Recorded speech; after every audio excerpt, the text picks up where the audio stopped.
Arsenal got past Fulham on Saturday. They got past. They didn't sparkle, did they? Against Fulham? They won a great performance, but that sometimes is a that shows you they could be champions because you can't always play well, Jeff.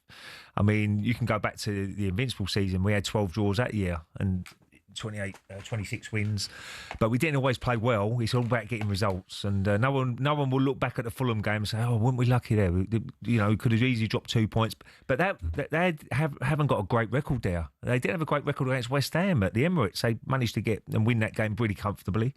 So they just got I know it's an old cliche, one game at a time. They got to think about Atletico tonight. And then obviously all eyes will be on that game Sunday against Palace, who are a very good side now and can hurt you. So I think at the moment, Martin Keown is probably hit the nail on the head. I think they've got the right squad of players. I mean, you ain't going to miss so many players now. If you do get injuries, Odegaard's out at the moment, but you've got loads of options in Waneri, you've got Eze, he can play in as a number 10. So you've got options there. You've got some terrific players. You've got Martinelli on that left-hand side. You've got Saka on the right. You've got, where you can... And the defence, for me, is very, very key. I mean, Skelly's...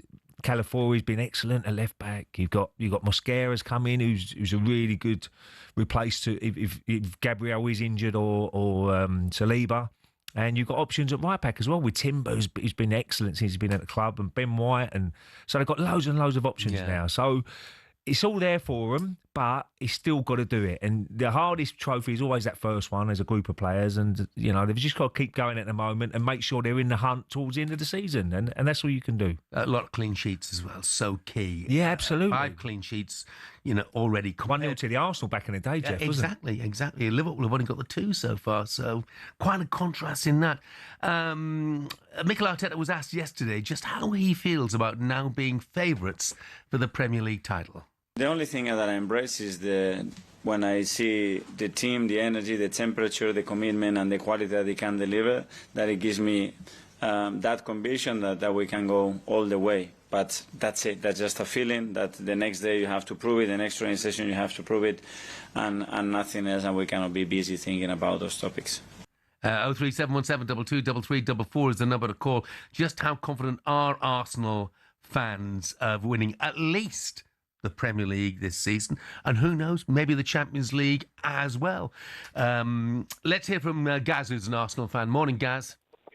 Morning. How are you guys? Morning, Gaz. Yeah, we're good, mate. Yeah, we're good. So what do you think this season? Premier League, Champions League, both? Both is pushing it a little bit, I think. I think it will tell when we play the big guns, and if we've learned from the Liverpool game, playing Marino instead of Eze, who can break the lines, I think will be a big turning point. But hopefully Arteta has learned from it.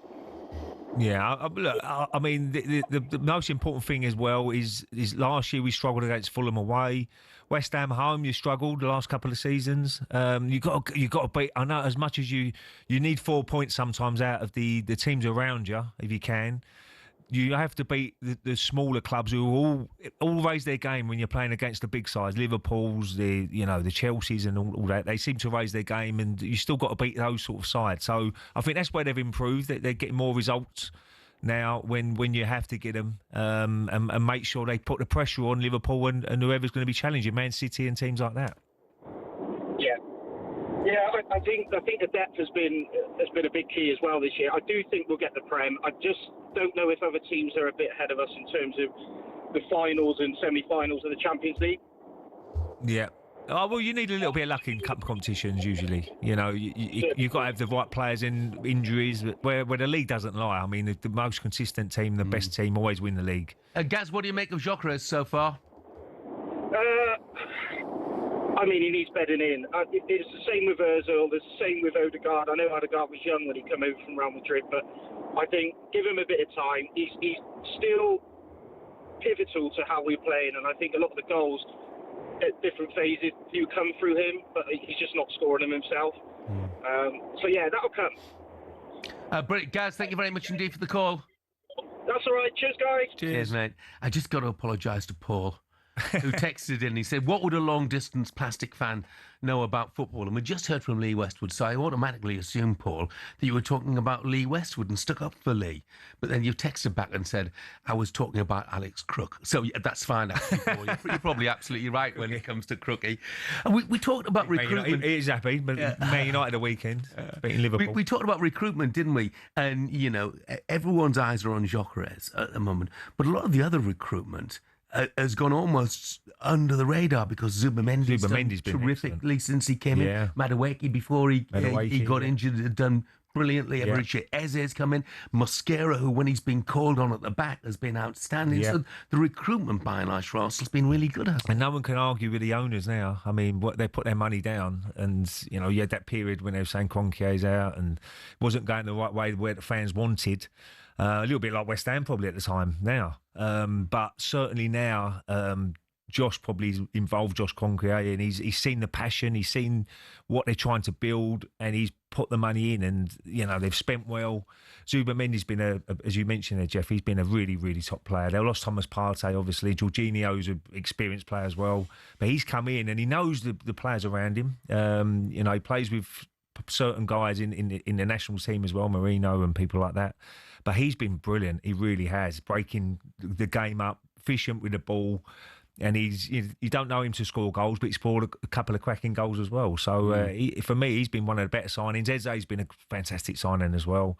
But all of them have. Mosquera, as you mentioned now, he's a really good player. I'm really impressed with when he came on at Liverpool, when Saliba went off. So I think the recruitment-wise, and it's so important in clubs, that they've done well in recruitment. Bought well. Down at the other end, Kevin has texted to say this is the worst West Ham team I've had the misfortune to watch in the last 68 years. Did David Sullivan pick the team? If not, then I don't know what Nuno was up to. Left back at right back at left back, and so on and so forth. Irvin, who's never started a game as the pivot in central midfield. Bizarre substitutions, leaving Wilson on the bench to save Sullivan £50,000. The club is rotten. So, you know, he's expressing... Well, they've got to do something. They've got to do something because... He's expressing the frustrations of a lot of West Ham fans. Well, you saw Nuno on the side of the pitch while the game was going on, shaking his head in certain parts of the game. So he knows he's got a massive, massive job to do. And whether he can do it, we'll have to wait and see. But most managers could struggle with the squad they've got. And Rich has texted and he said, "Can we please get both sides of the story with Robbie Savage getting abuse at the Carlisle Forest Green game, please?" As he was just as bad to the Carlisle fans and was constantly goading us. He needs to stop making out all of us fans are the same. Well, we haven't heard from Robbie just yet, so let's get his side of the story. But Rich then goes on to say there are a lot of Carlisle fans who would love to come on and talk about this. Well, Rich, 03717 22 33 44, give us a call and put your side of the argument.